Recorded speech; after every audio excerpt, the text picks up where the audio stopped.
అన్ని కట్టాలి, చనిపోయేంత వరకైనా వీరికి ఏదేదో ఒకటి చేసి చనిపోవాలనుకుంటారు లేదా? స్తోత్రం. హల్లెలూయా. మరి తల్లిదండ్రులమైన మనమే ఆత్మీయంగా ఆలోచిస్తూ ఉన్నప్పుడు పరలోకమందున మన తండ్రి మన కోసం ప్రాణం పెట్టిన వాడు వాటికంటే శ్రేష్టమైతే మనకు కలిగి ఉంటాడు. హల్లెలూయా. అవునే కదా. కాబట్టి ఆయన ఎప్పుడు మనం మర్చిపోయేది ఎవరు కదా. హల్లెలూయా. కాబట్టి సుఖాన్ని, సుఖభోగాలను ఏదో చెప్పేవారిని ఆశించి ఆమెన్ అక్కడ ఇక్కడ చూడక పలువిధములైనటువంటి మార్గంలో పడి చెడిపోయి పలువిధమైన బోధలో పడిపోకుండా ఆమెన్ హల్లెలూయా. బైబిల్ ఏం చెప్తున్నది? ఆమెన్ బైబిల్ బోధ ఏంటి?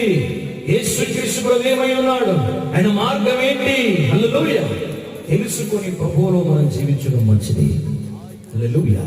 ఇట్టి కృపైన దేవుడు పరిశుద్ధాత్మ ద్వారా ఈ అంత్య దినాలను మీ అందరికీ అనుగ్రహించును గాక. హల్లెలూయా.